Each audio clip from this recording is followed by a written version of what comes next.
এটি ভোলা শহরের সরকারি হাঁস প্রজনন খামারের বর্তমান চিত্র, যার অবস্থান বীরশ্রেষ্ঠ মুস্তফা কামাল বাস স্ট্যান্ড এলাকায়। একসময় বিপুল পরিমাণ হাঁসের ডিম ও বাচ্চা উৎপাদন হলেও এখন এটি বন্ধ হওয়ার পথে। খামারের ৮টি শেডের মধ্যে ৬টি ব্যবহার অনুপযোগী হয়ে পড়েছে।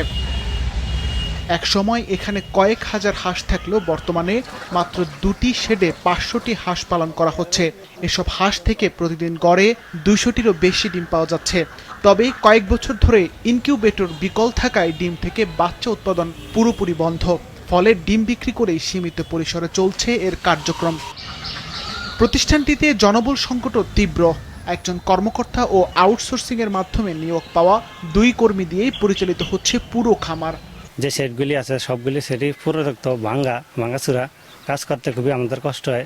হাঁস যদি না বাড়ান যায় তাহলে দেখা গেল সরকারের আয় বাড়তো, ডিম আরও বেশি উৎপাদন হইতো। আমাদের মেশিন ঠিক করানোর দরকার। মেশিন ঠিক করলে আমাদের বাচ্চা উৎপাদন করা হবে। বাচ্চা উৎপাদন করলে জনগণকে বা খামারিদেরকে বাচ্চা দেওয়া যাবে। প্রায় ৫,০০০ হাঁস পালনের সক্ষমতা থাকা খামারটিতে বাচ্চা উৎপাদন বন্ধ থাকায় সবচেয়ে বেশি ক্ষতিগ্রস্ত হচ্ছেন স্থানীয় খামারিরা। আমাদের এলাকার লোকজনে বাচ্চা নিত, বিভিন্ন দূর বাচ্চা নিত, কোন বাচ্চা নিতে না।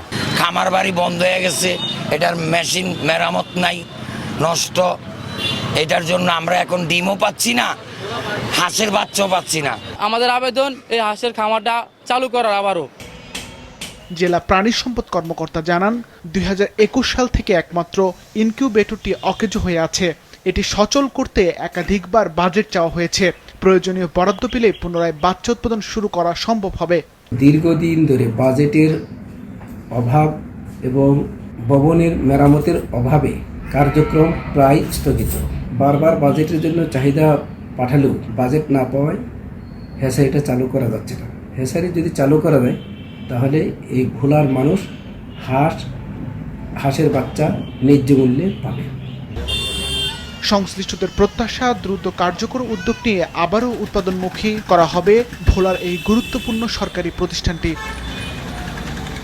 সিফাত রহমান, মাছরাঙা, নিউজ ডেস্ক।